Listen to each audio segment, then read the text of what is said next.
যুক্তরাষ্ট্রের সম্ভাব্য হামলার আশঙ্কায় ইরানের আকাশে এখন কালো মেঘের ঘনঘটা। ইরানের ধূলিমাখা প্রান্তরে যে কোনো সময় মার্কিন টর্নেডো আছড়ে পড়তে পারে। এর সঙ্গে যুক্ত হতে পারে পশ্চিম দিক থেকে ধেয়ে আসা ইসরায়েলি আগ্রাসন। এ পরিস্থিতিতে নিজেদের রক্ষায় সবচেয়ে কাছের দুই মিত্র রাশিয়া ও চীনের ছাদের নিচে মাথা গুঁজছে ইরান।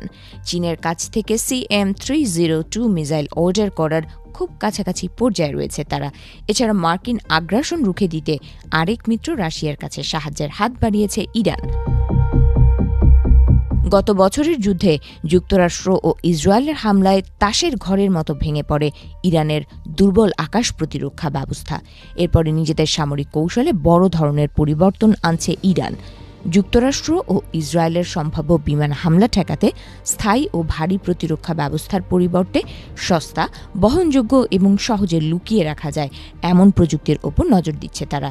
এই লক্ষ্য বাস্তবায়নে রাশিয়ার সঙ্গে প্রায় 591 মিলিয়ন মার্কিন ডলারের এক বিশাল অস্ত্র চুক্তি চূড়ান্ত করেছে ইরান।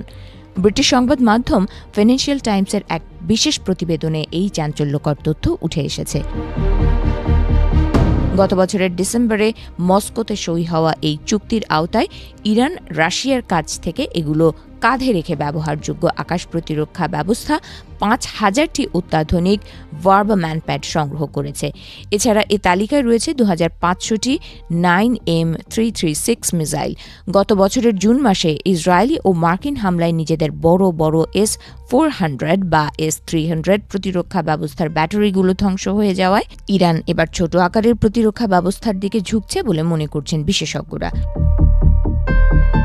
রাশিয়ার কাছে ইরানের অর্ডার দেয়া ভার্বা মিসাইলটি ইনফ্রারেড প্রযুক্তির সাহায্যে চলে।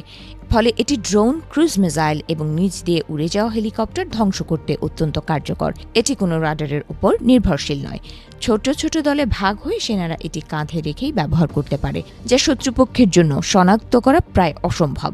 এটি স্টেলথ যুদ্ধ বিমান পুরোপুরি ধ্বংস করতে না পারলেও হেলিকপ্টারের মতো নিচ দিয়ে উড়ে আসা যুদ্ধ বিমানের জন্য বিশাল হুমকি তৈরি করতে পারে।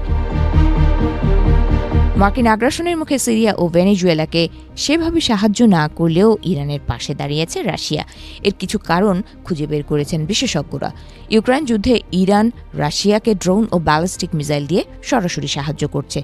ফলে ইরান এখন রাশিয়ার জন্য হয়ে উঠেছে গুরুত্বপূর্ণ সামরিক অংশীদার। এছাড়া ইরানের ভেতর দিয়ে রাশিয়ার আন্তর্জাতিক উত্তর দক্ষিণ পরিবহন করিডোর অবস্থিত।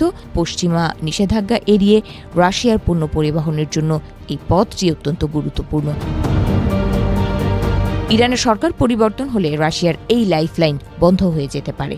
আর এসব কারণেই ইরানকে সাহায্য করতে রাশিয়া এগিয়ে এসেছে বলে মনে করছেন বিশেষজ্ঞরা। সমর বিশেষজ্ঞরা আরও বলছেন, ইরানের বর্তমান লক্ষ্য যুক্তরাষ্ট্র ও ইসরায়েলের বিমান হামলায় কোনোভাবে টিকে থাকা। ইরান যদি রাশিয়ার এই প্রতিরক্ষা ব্যবস্থার মাধ্যমে বড় ধরনের ক্ষয়ক্ষতি এড়াতে পারে, তবে সেটিই তাদের জন্য বিজয়।